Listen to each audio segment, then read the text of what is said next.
Resumen en vivo. Conversaciones más allá de la contingencia. En esta ocasión conversamos con Claudia Hayes, doctora en Ciencias Políticas, con el tema Plebiscito y nueva Constitución para Chile.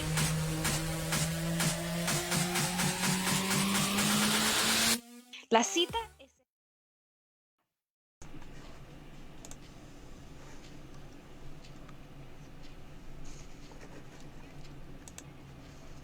Miércoles 19 de octubre, una nueva entrega de Resumen en Vivo en su 11ª edición por el medio de la octava región. En esta ocasión nos está acompañando Claudia Hayes, doctora en Ciencia Política y también jefa de carrera de Ciencia Política de la Universidad de Chile, para hablar sobre plebiscito y nueva Constitución para Chile. Claudia, mucho gusto. Hola Javier, mucho gusto, muchas gracias por la invitación. A ti por aceptar.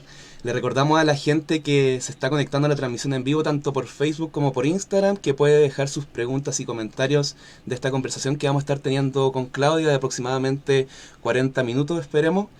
No pasarnos de ese tiempo, respecto a plebiscito y nueva constitución para Chile. También recordamos que esta transmisión va a quedar colgada de inmediato en Facebook y posteriormente va a ser subida a Instagram, YouTube y en algunos días más en formato podcast por Spotify. Claudia, para armar como el contexto y poder conversar de lleno, ¿qué características ha tenido el proceso constituyente durante el año 2020, es decir, post-estallido social, pero durante este contexto de revuelta que algunos lo estiran, por así decirlo, hasta la actualidad, y específicamente durante la pandemia, durante estos últimos meses? ¿Qué ha caracterizado este proceso constituyente? Yo creo que lo más importante del proceso ha sido este esfuerzo por vincular las demandas sociales, las demandas de la calle, de la gente, con el intento de dar una respuesta política, una salida política a la crisis institucional. Y eso ha tenido como altos y bajos, como momentos en que se avanza más, momentos que se retrocede, momentos en que esa relación parece estar un poco en peligro. Yo creo que estamos transitando una línea muy delgada en un contexto de descrédito de las instituciones, de desconfianza en la política, de mucho malestar, como se expresó en el estallido, pero también antes del estallido, en toda la movilización social que precedió al estallido, que fueron realmente una década de movimientos sociales muy intensos, y al mismo tiempo de aumento sostenido de la desafección con los partidos, de baja en la participación electoral. Yo creo que eso es lo que caracteriza este proceso y lo que hace que sea un proceso frágil. O sea, yo creo que tenemos un proceso que puede ser exitoso, que abre una oportunidad y una esperanza de mejorar la política en Chile, pero que también creo que es un proceso muy frágil y que tenemos que cuidarlo todo. Tenemos que cuidarlo las ciudadanas y ciudadanos, tienen que cuidarlo las instituciones políticas, las personas que están a cargo, en realidad, por ejemplo, de dar hoy día las garantías para el plebiscito seguro.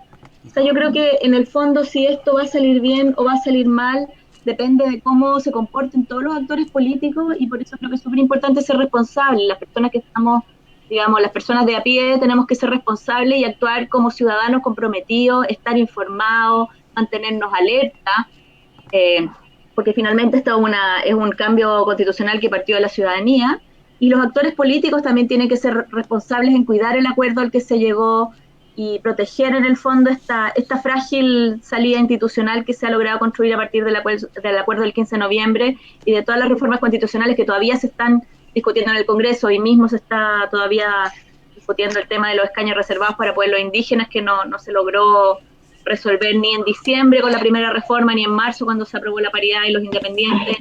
Igual este es un proceso que sigue teniendo cambios legislativos permanentemente.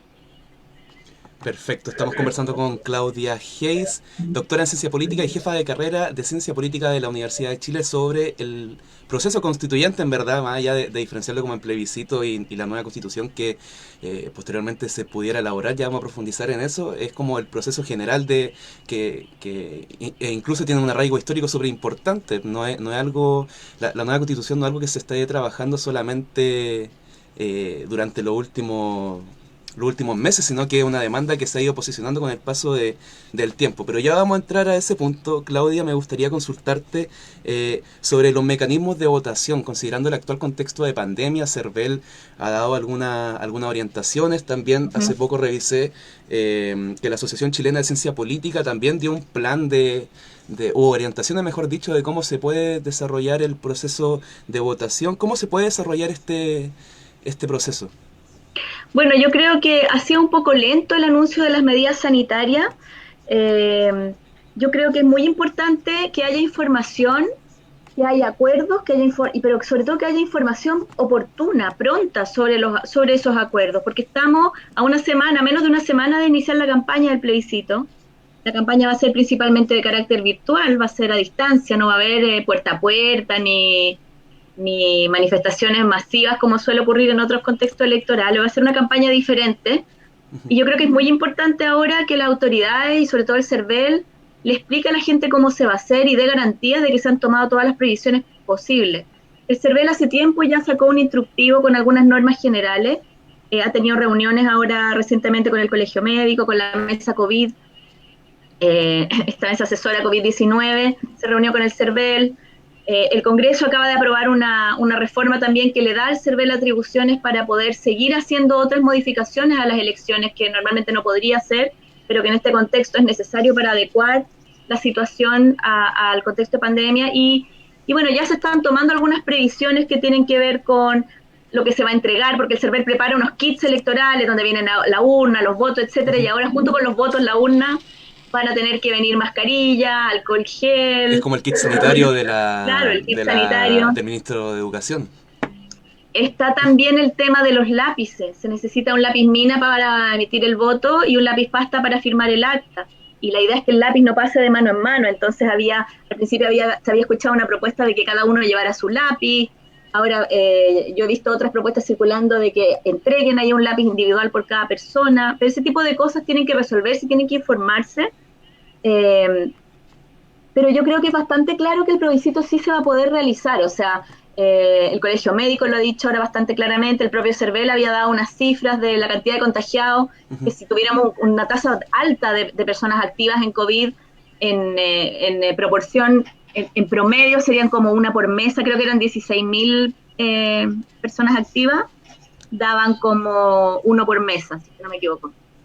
Ya como una proporción de personas contagiadas en el proceso electoral. Claro. O sea, sacaron como un promedio y el pronóstico es que no habría peligro sanitario, pero para eso también es importante que se tomen todas las medidas, que se amplíe la cantidad de locales de votación. Obviamente va a tener que votarse en más lugares de los que se votaban habitualmente para que no haya aglomeraciones, va a haber que hacer casetas distintas para que circule el aire. Y todas esas cosas yo creo que no solo hay que hacerlas, también hay que anunciarlas. Y bueno, yo creo que ahí la Asociación Chilena de Ciencia Política ha sido bien activa en tratar de coordinar. Tuvieron una reunión, no recuerdo si fue hoy o ayer, pero vi las fotos ahí en redes sociales de la reunión donde participaron muchas personas que saben mucho sobre procesos electorales, con autoridades del CERVEL y con otras personas, y se está avanzando en eso. Pero yo creo que es importante que no solo se avance, sino que se informe, porque un problema, yo creo, por ejemplo, cuando ha habido procesos electorales bien exitosos, hay más de 20 procesos electorales que se han realizado en las últimas semanas con el COVID. Hay muchos instructivos circulando sobre medidas que se pueden tomar para tener una votación segura.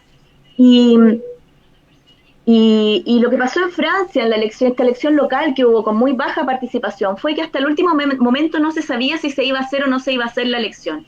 Entonces yo creo que anunciar una semana antes, 2 semanas antes, en realidad no se suspende, es el peor de los mundos. O sea, lo que hay que hacer es dar certeza desde ahora de que el plebiscito va, de que se están tomando las medidas, y no ayuda a eso estas declaraciones que han hecho algunas personas diciendo que hay que ver cómo está la pandemia y relativizando si se puede hacer o no se puede hacer. O sea, hay un montón de dobles discursos de que se abren los malls pero no se puede ir a votar. Esto que dijo el ministro de Educación, bueno, si se puede abrir los colegios para que voten, ¿por qué no volvemos a clase? O sea, hay una serie de declaraciones bastante absurdas.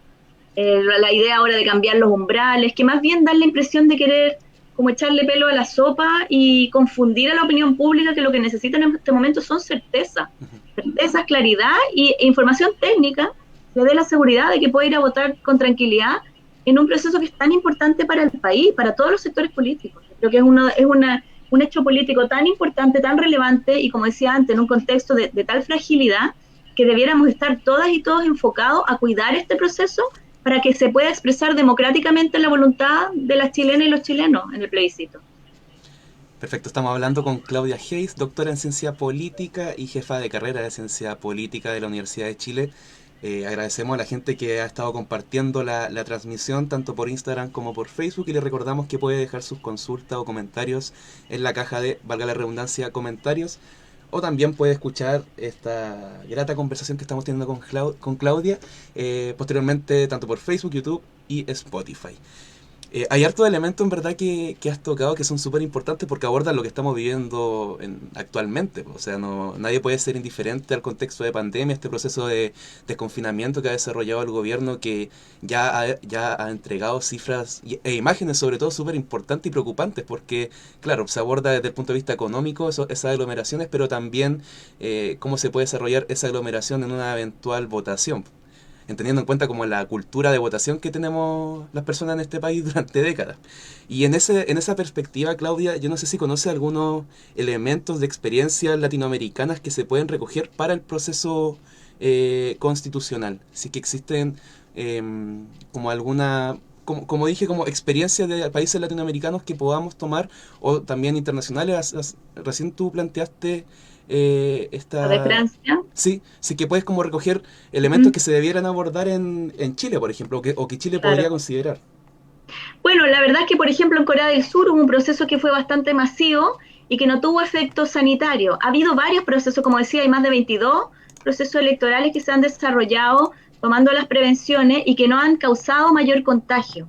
O sea, el riesgo sanitario es bajo si se toman las medidas adecuadas, y esas medidas adecuadas debieran incluir lo que yo señalaba antes, la idea de tener más locales de votación para que las filas sean más, no se junte tanta gente, expandir las horas de votación, que sea más larga la jornada electoral, cosa que pueda ir gente en horarios diferidos. Se puede hacer horarios diferidos por edad, por ejemplo, para que las personas, los adultos mayores, que son las personas que corren más riesgo con el COVID, puedan ir en un horario distinto del resto de las personas y tengan menor riesgo de contagio. También creo que es muy importante tomar medidas respecto del transporte público, por ejemplo, aumentar la frecuencia de los buses, del metro, de los taxis, etcétera, colectivos, y también que el Ministerio de Transporte se haga cargo de tomar medidas sanitarias para sanitizar todos los medios de transporte el día antes de la elección y durante el día de la elección, de manera de dar las máximas garantías y aumentar la frecuencia también del transporte, porque los lugares de contagio quizá más que durante la votación misma, en que uno puede hacer con más facilidad una votación distanciada, el problema es llegar a los locales de votación. Entonces ahí yo creo que el tema del transporte es clave, generar mayor frecuencia y mayor disponibilidad de medios de transporte seguros. Pero yo creo que tomando todas esas provisiones es perfectamente factible tener un plebiscito seguro, y es muy importante. O sea, la gente sale a comprar a veces al supermercado. Yo he estado muy, muy cuarentenada, o sea, he tomado tengo la suerte, digamos, de que puedo hacer teletrabajo, no he ido a un supermercado en muchos días porque pido que me traigan las cosas, hago delivery y todas esas cosas. Pero la mayoría de las personas tiene que salir a comprar de repente. Yo misma he tenido que ir a la farmacia, y ir a votar un día no es más riesgoso que esa visita ocasional que de repente uno tiene que hacer por una necesidad, y es muy importante, es muy, muy importante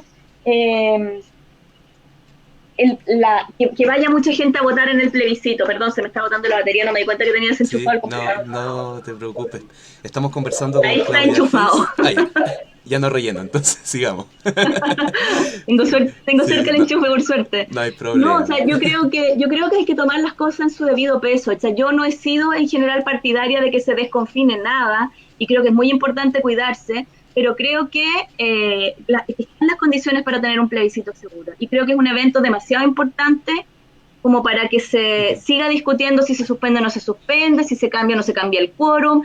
Y creo que uno no puede menos que pensar mal. O sea, cuando los mismos actores que proponen volver a clases, que proponen abrir los centros comerciales, están diciendo desde el día 1 que no se puede hacer el plebiscito. Porque yo me acuerdo cuando se conocieron los primeros casos de COVID en Chile, cuando se anunció lo de espacio riesgo, o sea, antes de que hubiera ni siquiera suspensión de clase, ya se decía, no sabemos si se va a poder hacer el plebiscito. Los colegios todavía estaban funcionando y se decía, no sabemos si se va a poder hacer el plebiscito.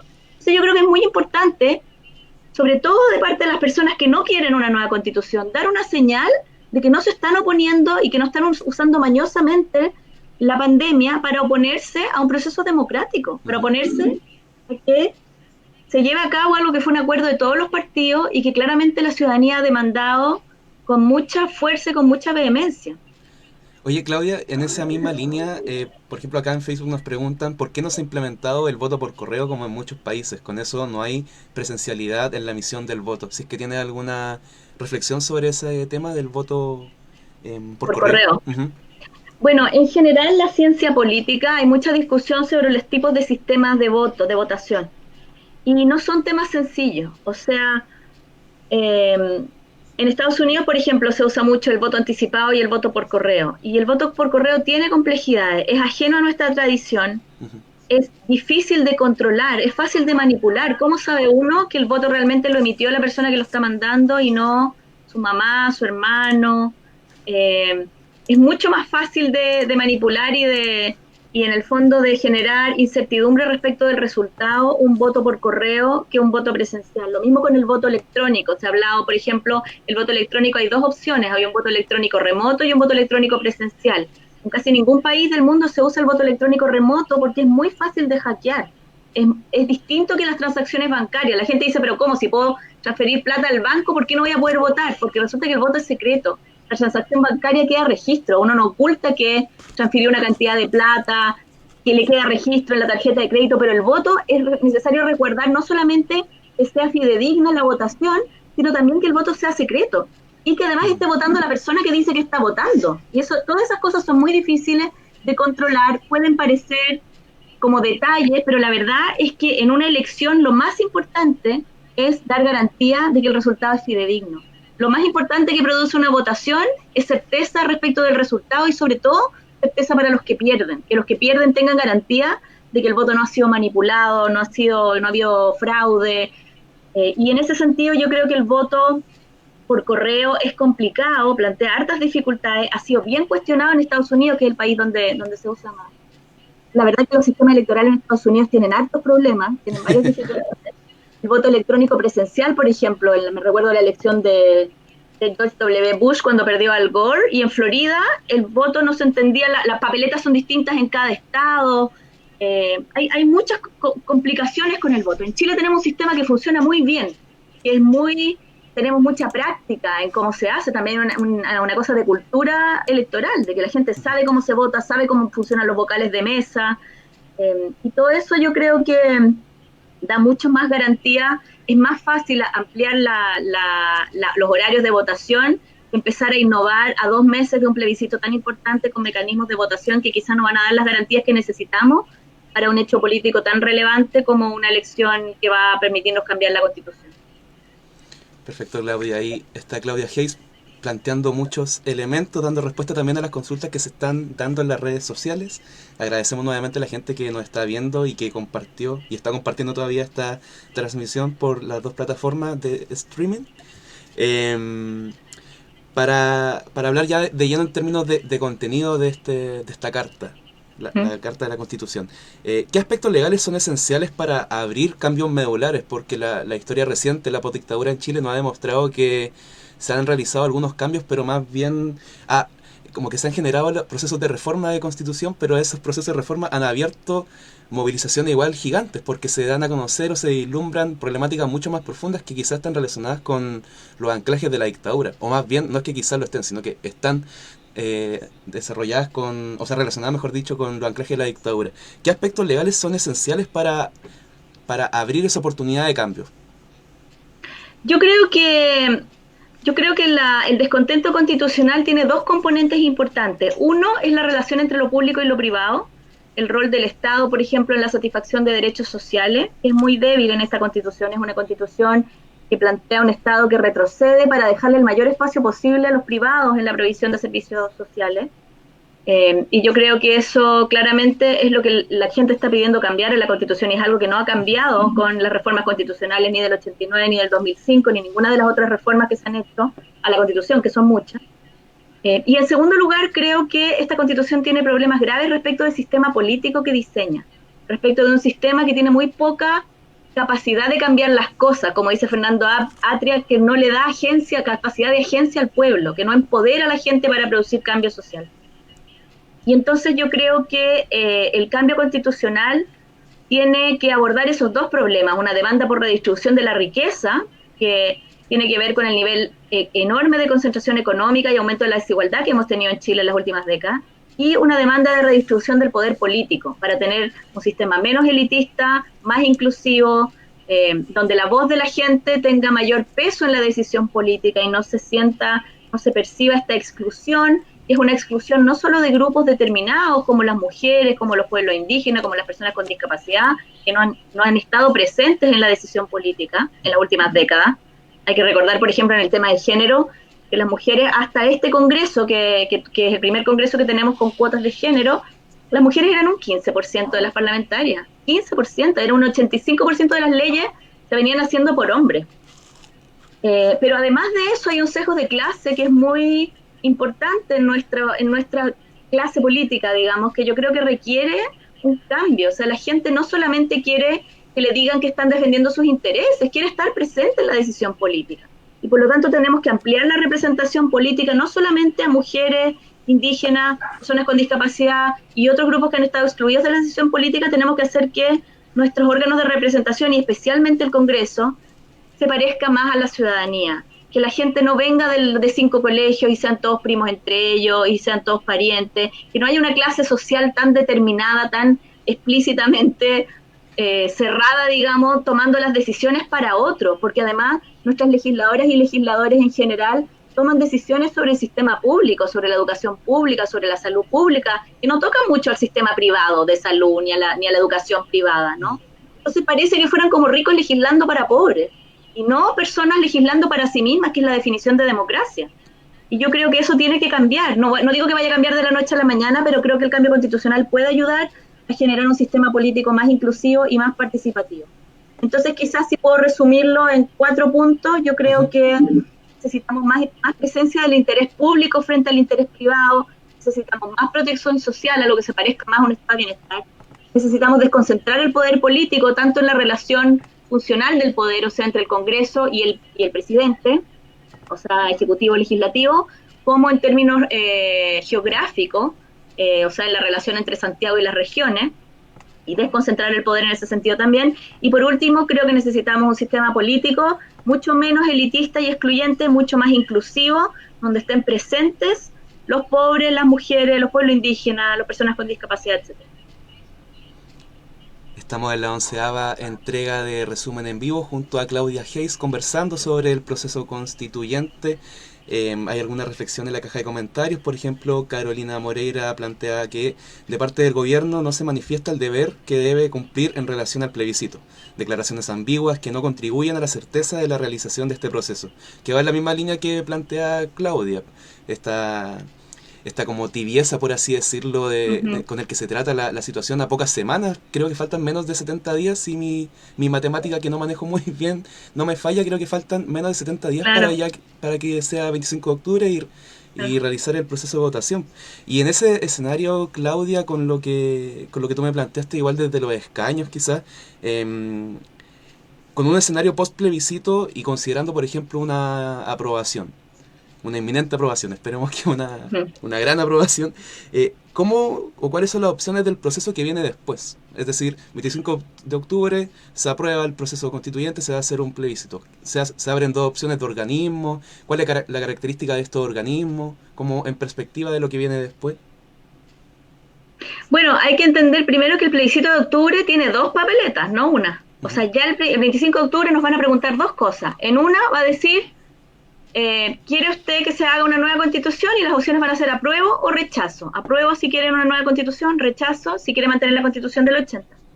Y la otra papeleta va a decir qué órgano debiera crear la nueva constitución. Y ahí las opciones son convención constitucional mixta o convención constitucional. Y la convención mixta constitucional es una convención compuesta por una mitad de parlamentarias y parlamentarios en ejercicio que se eligen dentro del Congreso.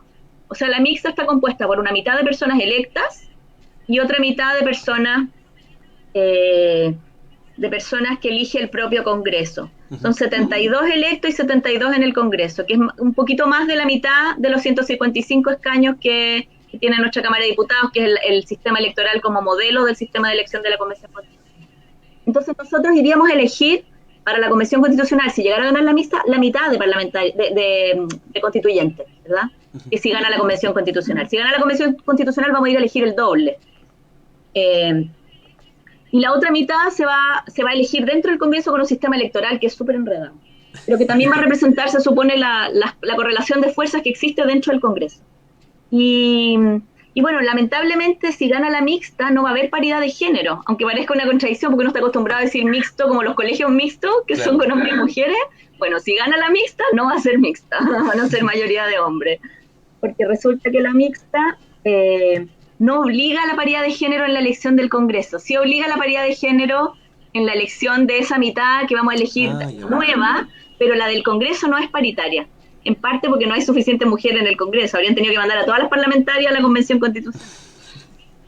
Entonces yo tengo la esperanza de que gane la Convención Constitucional completamente electa, donde va a haber más independientes, porque hay cupos especiales para los independientes en la elección de la Convención Constitucional, y también va a haber más mujeres, porque hay un sistema electoral que es muy innovador, que nunca hemos tenido en Chile, que no solamente establece paridad en las candidaturas, nunca hemos tenido ninguna elección con paridad en las candidaturas en Chile. La ley electoral, la ley de cuota, señala una relación de 60-40 en las candidaturas, pero además esta ley electoral tiene una cosa que es la paridad en la integración del órgano constitucional. Y eso sí que no existió nunca, ninguna elección en Chile que tenga paridad en la integración del órgano.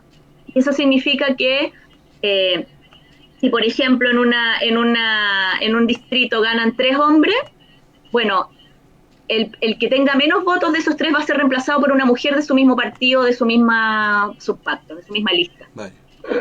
O sea, entonces vamos a tener una convención que garantiza la paridad de género en el órgano constitucional, y yo creo que eso va a cambiar, ya ese solo hecho va a rebarajar el naipe, va a ser totalmente distinto de todos los órganos de representación política que hemos conocido, porque nunca hemos estado en presencia de un órgano paritario. Imagínate que lo más representativo que hemos tenido es un congreso con 23% de mujeres, imagínate cuando seamos la mitad. Y además va a haber más independientes, como decía, y va a haber alguna forma de representación de los pueblos indígenas con escaños reservados, que es lo que está decidiendo ahora el detalle, cómo se va a hacer, se está viendo en el Congreso. Entonces, el órgano que va a ser la Constitución va a ser mucho más representativo que ningún órgano de representación política que hayamos tenido en Chile. Ni los consejos municipales, ni los congresos, ni ninguno.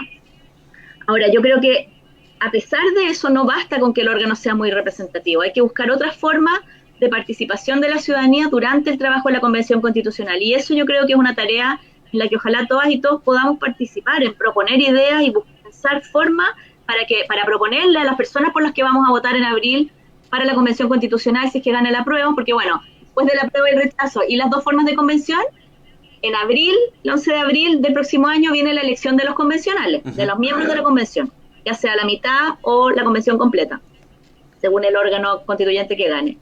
Y ahí, bueno, van a ir candidatos de los partidos, candidatos independientes, y se van a elegir estos 155 representantes o un poco más si es que gana la convención mixta, y estos representantes van a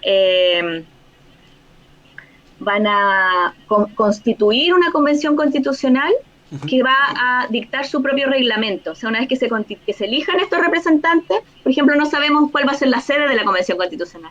No sabemos si van a sesionar en el ex Congreso o en Valparaíso, o si van a ir a otra región del país. Todas esas cosas las tiene que decidir la propia Convención o el presidente. Y hay como experiencia, en la misma línea que hablamos, por ejemplo, de Francia, como experiencias de dotar de contenido a la nueva Constitución, porque ahí, por ejemplo, entra el concepto de carta blanca, ¿sí? ¿Hoja blanca? La hoja en blanco. La hoja en blanco, ese era el concepto. Ese concepto que le da mucho miedo a un sector de la sociedad. Si es que hay como experiencias para construir la nueva Constitución, como se nutre, por ejemplo, el órgano constituyente. Bueno, la hoja en blanco yo creo que es quizás lo más importante del acuerdo político para la nueva Constitución, porque significa que no vamos a partir de la Constitución del 80, no vamos a tomar la Constitución del 80 y empezar a decir ya, ¿qué cambiamos? ¿Qué no nos gusta? tampoco vamos a tomar la Constitución del 25, que fue una propuesta que en algún momento se hizo. En otras épocas, cuando se estaba discutiendo, bueno, no queremos partir de la Constitución del 80, no queremos que esto sea una reforma a la Constitución del 80, queremos que sea una Constitución nueva. Entonces, alguna gente decía, bueno, tomemos la última Constitución democrática que tuvimos, que era la del 25, y empecemos a cambiarla al 25 para actualizarla a las necesidades actuales. Pero ninguna de esas dos alternativas es la que va a estar. La hoja en blanco significa que los convencionales se van a juntar con una hoja en blanco, así, y van a decir ya, principios y valores. ¿Qué principios y valores queremos que estén? Tiren idea. Y ahí van a empezar a discutir, no van a tomar ni la del 25 ni la del 80. Y aquello en lo que estén de acuerdo por los 2/3 de los votos va a quedar como principios y valores. Entonces a lo mejor alguien va a decir, no sé, me gustaría que Chile sea un sultanato. No, eso no se puede. Bueno, y entonces como tú decías, hay gente que le da mucho miedo a la hoja en blanco. Primero quiero decir que la hoja en blanco es lo que nos da garantía de que esto no es una reforma y es realmente un proceso constituyente y una nueva constitución.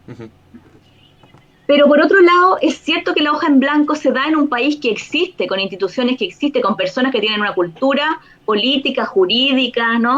Entonces hay ciertas cosas que lo más probable es que se parezcan a como están hoy día, porque bueno, así somos los chilenos y las chilenas, ¿no?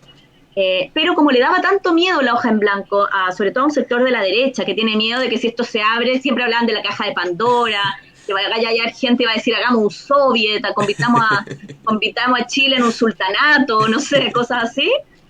Entonces, para evitar eso, se pusieron algunas limitaciones a lo que puede hacer la convención. Por ejemplo, la convención no puede cambiar el carácter de república democrática de Chile. O sea, no es tan en blanco porque es una república y es democrática. Cosa que a mí me parece razonable. O sea, yo creo que no está en la mente de nadie que Chile deje de ser una república o deje de ser democrática.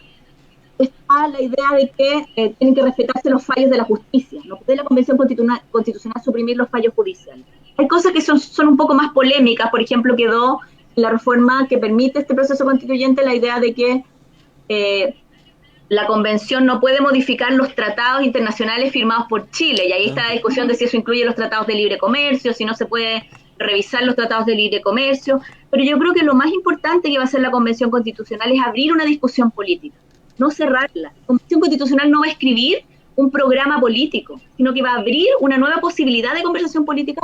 Esta Constitución que tenemos no nos ha permitido, porque esta Constitución sí que es un programa político que cierra la discusión. Dice, la salud en Chile funciona así, y si a usted no le gusta, esa es la Constitución, consígase los 2/3 para cambiarlo, con sistema binominal, cosa que es imposible, y nada, pues estamos amarrados. Como dijo Jaime Guzmán decía que el objetivo de la Constitución era que si llegaban a gobernar los adversarios, no pudieran hacer nada muy distinto de lo que nosotros mismos haríamos. Y ahí seguimos prisioneros de esas reglas que nos dejó la Junta Militar y Jaime Guzmán.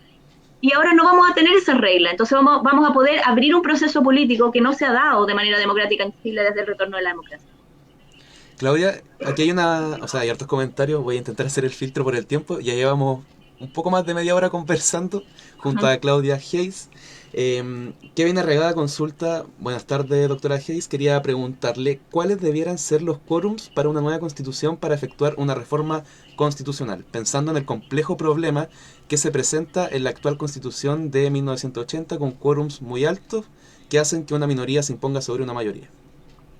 Bueno, yo pienso que los quórums, yo me imagino que la pregunta apunta a cuál debiera ser el quórum de reforma que establece la Constitución. Yo pienso que los quórums deberían ser más bajos, porque creo que es mejor que se abra la discusión, que sea más democrática a que sea menos democrática. Ahora, yo no creo que en principio cualquier forma de quórum supramayoritario sea per se antidemocrático. Creo que la discusión tiene como algunos matices, ¿no? O sea, yo creo que está bien, por ejemplo, proteger ciertos derechos por más que la mayoría simple. Derechos que esta comunidad considere que son fundamentales. Pero no estoy muy segura de eso, o sea, esa es mi intuición, pero tiendo más a pensar que es mejor que sea mayoría simple que sean supramayoría. Lo que no significa que haya que decir que cualquier supramayoría es antidemocrática, va en contra de las normas democráticas. Pero yo creo que no es necesario casarse con una de esas dos posiciones para entender que el quórum supramayoritario en esta Constitución es particularmente ominoso y impresentable, porque protege una decisión que no fue puesta ahí democráticamente. O sea, primero tiene que venir la decisión democrática y luego uno la puede proteger con supramayoría. Pero uno no puede imponer por la fuerza de las armas una decisión y después defenderla con supramayoría y después decir, son unos populistas, son unos mayoritaristas porque quieren cambiar la supermayoría. Si el problema es que la norma que estamos defendiendo es una norma que nosotros no la pusimos ahí, la puso Pinochet. Entonces yo creo que el punto de partida es que la norma base tiene que ser democrática y tiene que ser algo que genere un consenso amplio. Ahora, en general, yo creo que es mejor tener menos que más quórums, porque como decía Jefferson, no parece en principio que sea muy buena idea que una generación esclavice a la siguiente. Las situaciones van cambiando, ¿no? Y además porque nosotros venimos de un trauma. O sea, uno también hace una constitución en una situación de crisis grave, profunda, para cambiar cosas que le están generando problemas. Y nuestro problema en el Chile de los últimos años ha sido el exceso el exceso de supermayoría, ha sido el exceso de rigidez institucional. Es posible que el exceso de flexibilidad institucional acarree otros problemas y otras dificultades. Yo no lo niego, no digo que no sea una posibilidad, pero creo que donde nos aprieta el zapato ahora en Chile es en el lado de la falta de expresión democrática, no del exceso de expresión democrática. Entonces yo creo que esa es la demanda hoy día. Ahora, igual creo que partir de una base de consenso democrático va a cambiar las cosas radicalmente y por lo tanto va a ser menos dramático el que haya algunas cosas protegidas por supermayoría. No van a estar las aguas privadas protegidas por supermayoría, no van a estar las AFP protegidas por supermayoría, no va a estar el sistema de salud, el derecho a elegir entre el sistema público y el sistema privado de salud protegido en la Constitución por 2/3. Ninguna de esas cosas van a quedar por los 2/3. Entonces no hay mucho que temer, aunque el quórum de reforma posterior siguiera siendo igual de rígido y siguiera siendo 2/3.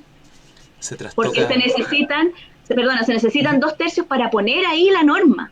O sea, ahora ese tercio que tenía la derecha para evitar el cambio no le sirve, porque ahora se necesitan 2/3 para poner algo en la Constitución. Sí, más encima igual se trastocan diferentes dimensiones. Por ejemplo, el Tribunal Constitucional también es un tema súper importante que se debería trabajar en el órgano constituyente de que, o sea, si es que, esperemos, gana el apruebo. Aquí, por ejemplo, en los comentarios ya hay algunas posturas zanjadas, por así decirlo. Paula Acuña, por ejemplo, plantea: en las elecciones de los constituyentes, de la ley de los constituyentes, será difícil la integración de independientes debido al actual sistema electoral. Deben existir escaños reservados para una mayor pluralidad en la representación. María Cecilia plantea que la ciudadanía debe estar representada en forma heterogénea. No puede seguir manteniéndose el sistema actual. Para ello se deben constituir los cabildos autoconvocados como organismos validantes y vinculantes en sus decisiones y que sean ellos los que propongan los proyectos para legislar. Por tanto, Asamblea Constituyente. Robinson deja la bala pasada y dice: el estallido 2.0 debiera insistir en Asamblea Constituyente y no en el sucedáneo de convención. Para hablar un poco más sobre, y para ir cerrando también esta conversación, ya vamos llegando a los 40 minutos, como este aspecto de participación política, hay un concepto que me gustó acá, que me gustaría tomar, que es el carácter de vinculante. Muchas veces se ha dicho que, o hay ciertas ramas de las ciencias sociales quizás que plantean que en Chile se dan los espacios para discutir la política, pero no son vinculantes. No es que la población tenga la capacidad, tiene la capacidad y la intención, pero no se genera como este aspecto legal, por así decirlo, en el que su decisión pesa sobre la mesa. En ese sentido, este nuevo marco constitucional que debiera generarse, ¿cómo debería o podría abordar estos espacios de participación vinculante? ¿O cómo se pueden propulsar? Yo primero quiero decir que para mí, yo entiendo la desconfianza que hay en la gente, pero en la experiencia comparada, una asamblea constituyente es un órgano representativo elegido expresamente para hacer una constitución en forma democrática. Yo creo que la convención constitucional es una asamblea constituyente, no es un sucedáneo de asamblea constituyente. El hecho de que esté regulada la elección, bueno, no sé de qué otra forma se puede hacer una asamblea constituyente. Todas las asambleas constituyentes tienen alguna regla electoral, hay que hacer esa regla electoral. Y creo que sería muy difícil en Chile hacer una regla electoral sin participación de los partidos políticos. Así que yo diría que la Convención Constitucional es una asamblea constituyente, y la Convención Constitucional mixta en cierto sentido también es una asamblea constituyente, solo que compuesta es como una mezcla entre asamblea constituyente y Congreso constituyente. Es otra de las formas en que se hacen constituciones en el mundo, es a través de congresos que asumen la potestad constituyente. Entonces, en ese sentido, se parece más a la asamblea constituyente de la Convención Constitucional que la convención mixta, porque la convención mixta es como un híbrido entre una asamblea constituyente y un congreso constituyente. Pero el tema de la participación incidente, yo creo que tú tocas un punto que es clave, y que es que, a pesar de que yo pienso que la convención constitucional es una asamblea constituyente que debiera abrir la posibilidad de tener una constitución democrática en Chile, no es suficiente que sea democrática la Convención Constitucional. O sea, yo creo que además de eso es necesario tener mecanismos que recojan opiniones de la gente en la Convención Constitucional. Ahora, no todas y todos tenemos opinión sobre todos los temas que se van a regular en la Convención. La gente no anda pensando en el régimen político. La gente no anda por la calle pensando qué será mejor, presidencialismo o parlamentarismo, unicameralismo o bicameralismo. No todos tienen idea sobre todos los temas y además es posible que en una conversación sobre esos temas gente cambie de opinión. A lo mejor yo digo, no, tiene que ser unicameral y después me explican algo y digo, no, chuta, en realidad tienen razón, ¿verdad? Entonces necesitamos conversar más sobre estos temas. Yo creo que Chile necesita que este proceso constituyente sea abierto a la ciudadanía y que nos ayuden los expertos, la gente que tiene experiencia comparada y todo, y la gente que está en política y que ha discutido estos temas y que tiene posiciones más, no sé, más apasionadas sobre estos temas, los defensores del unicameralismo y los defensores del bicameralismo, que nos expliquen, que nos den sus argumentos, ¿verdad? Y que se involucre la ciudadanía en esto y que se la consulte. Y yo creo que esa consulta no puede ser como se da en nuestro proceso legislativo, que es meramente expresiva, que a uno le invitan a las comisiones del Congreso, lo escuchan, le dicen ya, muy bien, muchas gracias por venir, que le vaya bien, y después legislan sin tomar en consideración en absoluto las cosas que se discutieron ahí. Y para eso yo creo que es importante la presión que podamos hacer sobre las personas que se elijan a la convención. El momento de apretar a los constituyentes es cuando los elijamos. Entonces, la elección de la convención constitucional tiene que ser la elección de la convención, la elección de abril, tiene que ser una elección donde la gente diga, nosotros queremos tener voz en la convención constitucional. Queremos ser escuchados y que nos pesquen. No solamente ser escuchados, sino tener participación incidente. Y sobre todo los grupos que tienen más opinión. Quizá yo que vivo en Santiago y no tengo problemas de agua, no tengo una opinión muy acabada sobre el tema de la escasez hídrica, pero la gente de Petorca y La Ligua estoy segura que tiene cosas bien contundentes que decir sobre el tema del agua. Entonces, la gente que tiene más opinión, que está más organizada, que se ha movilizado con demandas sociales porque las vive, digamos, debiera tener mucha más capacidad de influenciar la decisión que se tome en la Convención Constitucional. Y eso hay que hacerlo a través de las personas que elijamos, y también hay que pedirle a las personas que elijamos que en el reglamento que van a escribir para el funcionamiento de la Convención establezcan mecanismos formales de participación, establezcan mecanismos de participación ciudadana, vayan a las regiones, no se queden sesionando en un solo lugar, ni en Valparaíso ni en Santiago, y busquen la forma de vincular de manera mucho más intensa a la ciudadanía de lo que fue, por ejemplo, el esfuerzo constituyente de Bachelet, que tenía una etapa participativa totalmente disociada del proyecto de ley que se presentó finalmente. Esos canales entre la gente que está fuera de la convención y lo que pasa en la convención son clave para darle legitimidad a ese proceso constituyente y para que la gente sienta que esta es su constitución y no una nueva cocina que se negoció entre cuatro paredes a espaldas de la ciudadanía. Estamos llegando ya al cierre de esta transmisión en vivo. Estuvimos conversando con Claudia Hayes, doctora en Ciencia Política y jefa de carrera de Ciencia Política de la Universidad de Chile. Claudia, ¿quieres dejar algún mensaje de cierre, alguna reflexión? Se te abre el espacio para... Muchas gracias. Yo creo que lo más importante es que todas las personas vayan a votar el 25 de octubre y que además hablen con sus vecinos, con toda la gente que conocen y los inviten a votar, ya sea que vayan a votar apruebo o rechazo, ya sea que vayan a votar convención mixta o convención constitucional, ojalá que sea apruebo y ojalá que sea convención constitucional, pero si no, su voto también es importante. Yo creo que la participación en este proceso es muy importante porque es finalmente el producto de una movilización social que se produjo por la gente, no por el sistema político, que se produjo fuera del sistema político, que fue empujada por el sistema político, y ojalá que podamos entender esto como un logro de la ciudadanía movilizada y aprovecharlo para producir cambios institucionales. Eso. Perfecto, Claudia. Estuvimos conversando con Claudia Hayes en esta 11ª entrega de Resumen en Vivo. Gracias a la gente que comentó y participó en la transmisión en vivo, tanto por Instagram como por Facebook. La transmisión va a quedar inmediatamente en nuestra página de Facebook y posteriormente va a ser subida a Instagram TV, nuestro canal de YouTube de Resumen, y también en algunos días va a estar en formato podcast por Spotify. Hay algunas preguntas que sé que no pudimos responder, pero... Siempre pasa, no se enojen, no se enojen, que no se puede. Pero ya nos daremos alguna instancia y quizá alguna otra conversación para profundizar. El camino es largo sobre este proceso constituyente, quedan aún semanas y es importante difundir y multiplicar estos espacios como planteaba Claudia. Nos despedimos. Un gusto, Claudia, conversar contigo y gracias a la gente que estuvo con nosotros en esta transmisión. Muchas gracias, Javier. Vale.